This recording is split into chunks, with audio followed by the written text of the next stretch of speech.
তোমাকে ছাড়া আমার একদম ভালো লাগে না, তুমি চলে আসো না আমার কাছে।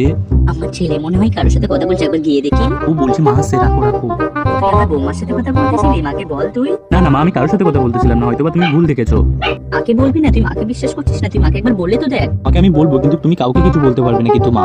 না বাবা, আমি কাউকে কিছু বলবো না বললাম তো। আমি একটা মেয়েকে ভালোবাসি, মেয়েটার নাম হচ্ছে মৃগাসী। মেয়েটাও আমাকে খুবই ভালোবাসে, মেয়েটাকেও আমি ভালোবাসি। মেয়েটা আমাকে নিজের জীবন থেকে বেশি ভালোবাসে, আমি বিয়ে করলে ওকেই বিয়ে করবো। তুমি কিন্তু কাউকে বলো বাচ্চা না। ছেলেটা বড় হয়ে গেছে। না বাবা, আমি কাউকে। কিছুক্ষণ পর যা হয়। শাখা, শোনো শোনো শোনো। হ্যাঁ, কি হয়েছে বলো তো, বলো তাড়াতাড়ি বলো। জানো, আমার ছেলেটা একটা মেয়ের সাথে প্রেম করে, মেয়েটা বলে আমার ছেলেকেই বিয়ে করবে। তাই বুঝি? তোমরা পারো বটে। হ্যাঁ বাবা বলো, তুমি কিছু বলবে আমাকে? তুই বলে একটা মেয়েকে প্রেম করি? বলে দিয়েছে।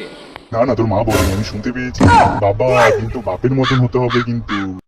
ঈশ্বরী, শোন শোন, কথাটা শুনে যা। হ্যাঁ বল, কি বলবি বল, কি হয়েছে তাড়াতাড়ি বল। এই জানিস আমার ছেলে একটা মেয়ের সাথে প্রেম করতে, তোর ছেলে তো কোনো মেয়ের সাথে প্রেমই করতে পারে না।